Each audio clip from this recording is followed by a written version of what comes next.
After a year of quarantine, Melee fans are more than excited to return to in-person events, and Plup Showdown is sure to deliver on some of that excitement. With the star-studded fight card featuring 6 of your favorite competitors in Orlando, Florida, it's about time we get hyped for an absolute gauntlet of an event. So let's get loud for some insane in-person Melee action. This is your tournament preview. We're back. I'm excited. We're back. Just like that. Yeah. It's quite simple. How's it going, ladies and gentlemen? Turndownforwalt here. Plup Showdown is going down on June 20th, 2021, and I am absolutely thrilled to say you'll be seeing some of your favorite Floridian Smashers live and in person on the weekend. Let's check out who's on deck for our electrifying show matches. Our undercard will feature a Central Florida matchup between Oaty and Lad. On the most recent Central Florida power rankings, Lad is placed at 3rd in the state with Oaty at 8th, and the head-to-head may tell a similar story. The last time these two played was over 8 months ago at the online event Polarity SmackDown 296, which ended in a 2-1 victory for Lad. With 2 additional sets under their belts last year at CFL SmackDown Melee 264 and 265, it's Lad who's gotten the best of Oaty as of late. Oaty took some wins over the Fox main in 2016 at events like Come to Papa 2 and some CFL SmackDowns of old, but in recent years it seems that it's the higher power-ranked player who prevails. With that said though, we have a couple interesting points to consider. According to PG Stats, Lad hasn't competed in an event since Rollback Rumble NA East back in January of this year, where he placed 25th.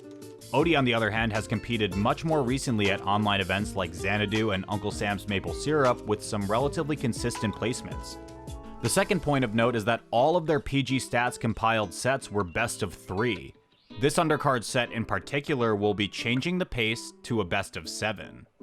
So with the combination of event recency and a longer, more drawn-out set, it may be enough to turn the tides in the Peach's favor. But this should be a fun opener to the main card, so I'm very much looking forward to seeing how this one pans out, and I'm sure the competitors are just as excited to get back to offline play.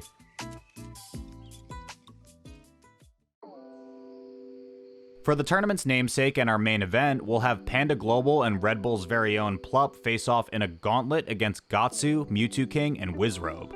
All of these sets are certainly winnable for Plup from a strict head-to-head perspective. Over the last 5 years, Plup boasts an incredible 100% win rate versus Gahtzu, a respectable 57% win rate versus Mewtwo King, including a 9-win streak at their last 9 tournament encounters, and another impressive 91% win rate versus Wizzrobe. But the real challenge comes from the back-to-back-to-back first to 5 sets Plup will have to face down in his name brand tournament. This will be a test of endurance for the hometown hero. From a bird's eye view, Plup has been performing really well recently. With the exception of a 17th place finish at Smash Summit 10, Plup hasn't placed lower than 9th since Genesis 7 in January of 2020. His performance at SCL was incredibly impressive as well, having moved all the way to the winner's side bracket in week 4 of the event from an outside qualifying position and finishing the 4-week format at 5th place. I'm already a little exhausted. I mean, I just played a 7-hour tournament yesterday. Yeah. I'm tired from that. That'll I've been do streaming it. for like 4 hours now. Who am I anymore? Starting off with Plup versus Gahtzu, the tournament history favors Plup immensely here. With a 4-0 set count over the last 5 years, broken down further to a 12-2 game count over those sets, Gahtzu will have his work cut out for him to squeak out a win. Each of Plup's 4 set wins at Smash and Splash 3, the Smash House, Unrivaled 11, and Levo 12 were best of 5 sets, so the trend is looking pretty good for our main event opener. We'll have to see if the longer set will play to Gahtzu's advantage here, but I think Plup will be in a comfortable position to take the win. After a best of 9 with Gahtzu, Plup will face down his arguably most difficult matchup by win rate in Mewtwo King. Though he's beaten M2K in their last 9 tournament sets, his overall record stands at 13-10 over the last 5 years. The last time Mewtwo King took a set from Plup was back in 2016 at Red Bull's very own Smash Gods and Gatekeepers, where he won 3-1. I would expect to see a Sheik Ditto here, but with Plup breaking out the Fox at some events like Frame Perfect Series 5 online in April, we'll have to wait to find out what we're gonna get. Mewtwo King moved to Florida about a year ago, and I've been playing those characters for a long time. It's definitely not due to him, but I mean, just having more practice with him, and I play with Wizzy all the time, and I've been playing HBox in the weeklies. that helps my secondaries, obviously. Just getting any practice whatsoever is going to help my secondaries. I was like, damn, Fox is really freaking good at this game, isn't he? He's so good. He's insane. So I was like, I just played Fox and won. Isn't that dumb? That's crazy. That's pretty much my thought process. If they run the Ditto for the exhibition, though, the next question will be whether chain grabs are on or off, which can of course affect how these players approach the matchup. Regardless of the outcome here, it'll at the very least be awesome to see Mewtwo King play in a live exhibition, as the last event he had competed in was Gerudo Kings 4 in February 2021. It's been 3 years since these two have competed against each other in tournament, so I'm hyped to see if the time apart brings us a fresh look in the matchup.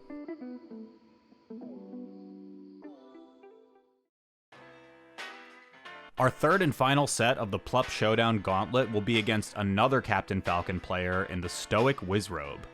Win rate also shows a very favorable skew towards Plup, but after 2 other first to 5 sets, the patient playstyle of Wizzrobe may be enough to wear Plup out. It's also interesting to point out that Wizzrobe's sole set win versus Plup was also their most recent one, at CEO all the way back in 2019. Prior to that, Plup would boast a 10-set win streak dating back as far as 2016 at Frame 1, and even earlier than that, Plup would go 3-1 in sets in 2014 and 2015 with a loss at their first ever tournament set at Tipped Off 10. Overall, this event is looking like it'll be an absolute treat to watch, and it'll be sandwiched right between Gommel Online through the weekend, so there's plenty of great melee to catch over the next couple days. I'm super excited to be partnering with such an exciting event and format, and I hope you guys enjoy the show Plup and the team will be putting on this Sunday. Will anyone be able to take down Plup in his very own showdown? And who do you have crashing in on the gauntlet? Find out this weekend in person at Plup Showdown. We'll see you then. I got my first shot, so I'm in there in IRL tournaments pretty soon. Nice. Oh, hype! That's amazing. We're all getting vaccinated. Yeah, I got my The second one in a community, week. we're on the up and up. Things are changing for us. It's happening. 2021, 2022. Feels good. We're back. I'm excited. We're Just like back. that. Yeah. It's quite simple. Hey, thanks for watching the tournament preview for Plup Showdown. I hope you're hyped, and I can't overstate it enough how excited I am to be working with the wonderful team for this event. Honestly, I can't wait, and I'm so happy to be able to share live events with all the Melee fans out there yet again, so let's show Plup Showdown some love. This has been Turndown for Walt, thanks for watching, and see you next time.